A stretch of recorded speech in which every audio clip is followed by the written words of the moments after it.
Arrête de vouloir le sauver. Je vais un petit peu m'énerver dans cette vidéo parce que là, je sors d'un appel avec une personne qui me racontait que elle est dans une relation, elle me raconte tout ce qu'elle vit dans la relation. Elle me raconte que c'est une personne qui a eu un passé difficile et qui aujourd'hui, ça explique ses comportements, qu'elle a été trompée dans cette relation. C'est une relation qui dure depuis quelques mois et qu'elle a déjà été trompée, mais lui a donné des raisons extrêmement logiques pour expliquer son acte, parce que sa vie, parce que sa difficulté, parce que ses peurs, qu'il ne veut pas s'engager dans une relation. Et elle, qu'elle est très amoureuse déjà et qu'elle peut comprendre tout ce qu'il vit et qu'elle l'excuse et qu'elle a envie de l'aider. Et là, je me dis, attention, red flag, red flag, red flag, red flag. Et elle est déjà en train de se positionner en tant que sauveuse. Je veux l'aider, je veux faire en sorte d'améliorer sa vie. Parce qu'il n'y a pas que des... J'ai déjà beaucoup souffert dans cette relation, mais il y a aussi des super moments. Red flag, red flag, red flag. Et je m'énerve un petit peu dans cette vidéo. Pourquoi? Parce que je veux que tu puisses prendre conscience que ton job dans une relation, ce n'est pas de sauver l'autre. Ce n'est pas de le soigner de ses blessures. Ce n'est pas de faire en sorte d'être dans cette compréhension extrême de pourquoi est-ce qu'il m'a trompé, pourquoi est-ce qu'il m'a frappé, de l'excuser de tout ça. Ok? Si tu rentres là-dedans, tu rentres directement dans un mur. Et je vais être clair et je vais être très cash avec ça. Et c'est absolument pas la bonne chose à faire pour toi. Bonjour à vous, ici Fabien Arnoux, votre coach pour vous extraire ou vous reconstruire d'une relation toxique afin d'être libre, mais surtout de retrouver la personne pétillante, rayonnante, confiante et pleine de vie que vous étiez avant ce type de relation et clôturer définitivement le chapitre des relations toxiques dans votre vie dans les prochains mois. Si vous ne me connaissez pas et que vous me découvrez à travers cette vidéo, n'hésitez pas à vous abonner en cliquant sur s'abonner et sur la petite cloche de notification pour être tenu au courant de mes prochaines vidéos. Et vous avez aussi dans la description de cette vidéo la possibilité de faire un test parfaitement gratuit pour vous permettre d'identifier si vous êtes dans une relation toxique avec un pervers ou une perverse narcissique ou au moins de valider que vous êtes dans une relation toxique. Donc comme je disais, cette personne-là, pour moi, il y a tous les red flags qui s'allument. Red flag, red flag, red flag, red flag, red flag. Et pour autant, elle s'accroche. Elle s'accroche à l'illusion, au potentiel de la relation.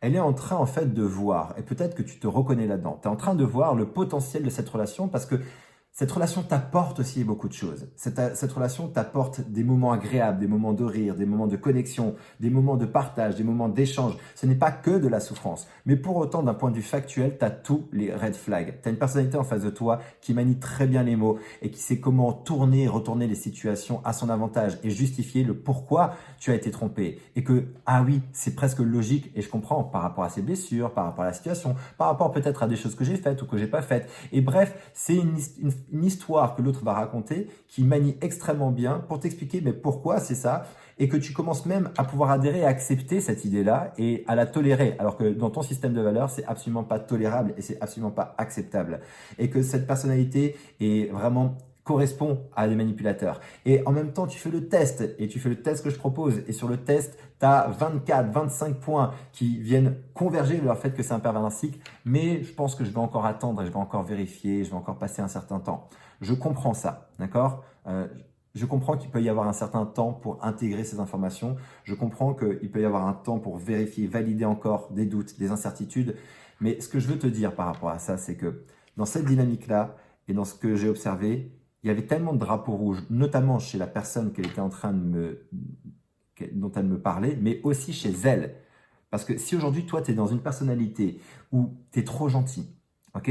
Tu as eu tes blessures du passé en fait aussi, où tu as été peut-être rejeté ou abandonné par un de tes parents, tu as peut-être vécu de la maltraitance, de la violence, peut-être que tu as été mise de côté et que tu as eu un manque terrible de considération, d'amour, de reconnaissance et qu'aujourd'hui, tu as une personnalité qui est beaucoup trop gentille, qui a un excès d'empathie. Je parle d'empathite. L'empathite, c'est quoi? C'est comme une tendinite. Tu sais, quand on se fait une tendinite, eh ben, on a une douleur. Une tendinite, c'est une inflammation d'un tendon. L'empathite, c'est une inflammation de l'empathie. Tu as un excès d'empathie. Tu as un excès de gentillesse et de compréhension, de vouloir comprendre le monde de l'autre. Attention, ce sont de grandes qualités, mais quand c'est en excès, ça devient en fait un défaut et ça devient un biais cognitif et même un biais émotionnel. Donc, ce sont tout ça des red flags. Et si, en plus, tu as de la difficulté de par tes blessures du passé, de ton histoire, et que ça fait miroir un peu avec l'histoire de la personne que tu as en face de toi, et que tu dis, oh mon Dieu, le pauvre, je vais le sauver, je vais l'aider, je veux qu'il avance, et qu'il n'y a pas que des mauvais côtés, ça y est, on est déjà en train d'être dans une mécanique d'emprise et dans une relation dans laquelle tu vas souffrir. Donc, stop à ça. Votre rôle et votre job dans une relation, ce n'est pas d'aider l'autre à aller se soigner de ses blessures. Tu n'es pas son médecin, tu n'es pas son thérapeute, tu n'es pas son coach. Tu es sa femme ou tu es son homme et l'objectif, c'est de construire ensemble et d'avancer ensemble. Personne n'est parfait, mais par contre, tu ne dois pas prendre le rôle du sauveur ou de la sauveuse. Là, on est pile poil dans le triangle de Karpman. Le triangle de Karpman, c'est cette position où tu peux être soit le sauveur et tu as donc une victime ou bourreau. Donc le triangle, on va imaginer le triangle ici, il y a victime, bourreau, sauveur. Et à partir du moment où tu te retrouves dans une de ces configurations, soit que tu es la victime et que tu es un bourreau, soit que tu es le bourreau et que tu as une victime, soit que tu veux te positionner en sauveur par rapport à la victime, tout ça, ça ne marche pas. L'autre n'est pas là pour combler quelque chose à votre vie. Si tu es dans une démarche de te mettre dans une relation de couple parce que l'autre doit combler un vide en toi, doit soigner tes blessures, ou que l'autre prend cette position de sauveur, ou que tu prends cette position de sauveur, tout ça, ça ne marche pas. L'autre n'est pas là pour combler quoi que ce soit. Tu dois faire un travail sur tes blessures de manière à pouvoir entamer des relations saines et ne pas mettre la charge sur l'autre de tes propres blessures ou alors de prendre cette position de « je vais sauver l'autre ». Le syndrome de l'infirmière aussi, on parle de ça. C'est beaucoup de personnes qui sont d'ailleurs dans des métiers et qui sont en relation avec ces syndromes-là et leurs propres blessures, comme les infirmières. D'ailleurs, si aujourd'hui tu te reconnais là-dedans, n'hésite pas à mettre ça dans les commentaires. Et ce serait hyper intéressant de voir, parce que j'ai beaucoup de femmes que j'accompagne qui ont été ou qui sont infirmières, qui sont aides-soignantes, qui sont dans des métiers où en fait elles ont même placé au cœur de leur vie le métier où elles aident les autres. Elles sont dans l'humanitaire, ce sont des personnes qui sont extrêmement humaines et qui ont une gentillesse extraordinaire. Et attention, je ne dis pas que c'est une mauvaise chose, c'est une qualité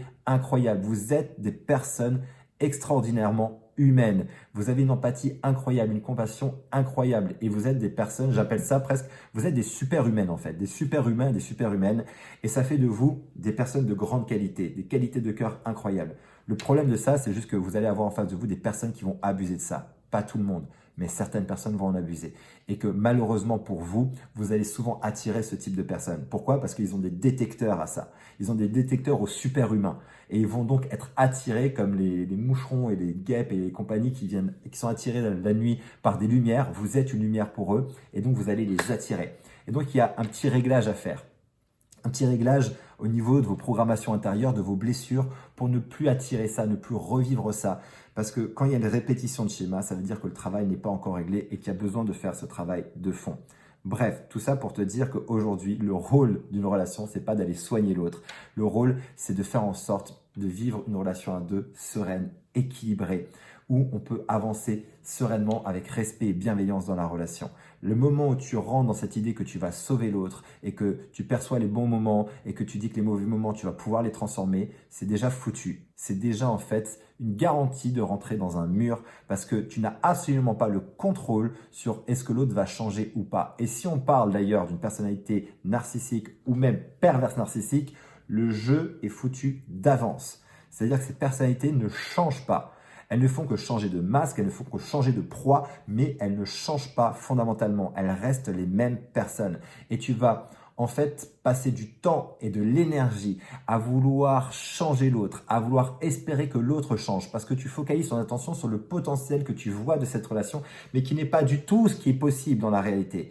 Tu te focalises sur un potentiel seulement qui n'est pas la réalité et que tu ne vivras jamais. Tu t'accroches à cette illusion, tu t'accroches à cette idée parce que l'autre en plus peut jouer de ça en te faisant croire qu'il ou elle va changer, qu'il a eu des prises de conscience, qu'il ou elle va consulter et peut-être même qu'il a commencé, mais finalement c'est que de la poudre aux yeux, il n'y a rien qui change et là tu vas te prendre un mur. Donc s'il te plaît, arrête ça. On va éviter les frais le plus rapidement possible. Fais en sorte d'avoir une vision qui est extrêmement pragmatique sur les faits.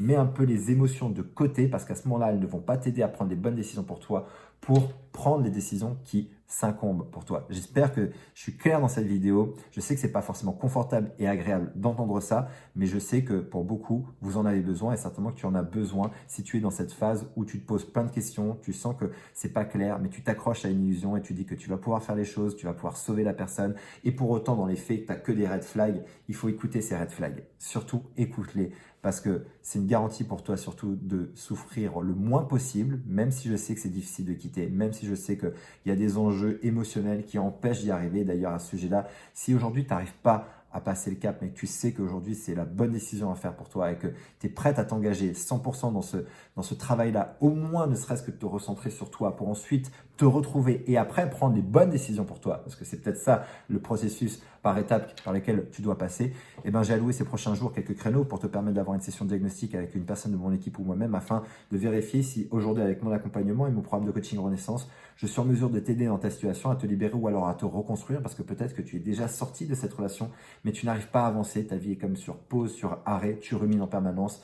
Cette session diagnostique est faite pour toi et on va pouvoir t'expliquer si avec mon programme de coaching, je suis en mesure de t'aider dans ta situation. Si c'est le cas, on t'expliquera exactement comment je fonctionne, comment je travaille et si c'est pas le cas, on pourra te rediriger vers une ressource ou quelque chose qui pourra t'aider à avancer. N'hésite pas à prendre rendez-vous, c'est gratuit mais réservé aux personnes qui sont 100% engagées aujourd'hui à vouloir avancer et transformer leur vie. En tout cas, j'espère que le message est passé et que aujourd'hui tu dois sortir absolument de cette idée que tu peux changer l'autre, que tu dois pouvoir maintenant être très pragmatique. Regarde les drapeaux rouges, arrête-toi à ces drapeaux rouges, n'hésite pas à faire le test aussi 100% gratuit.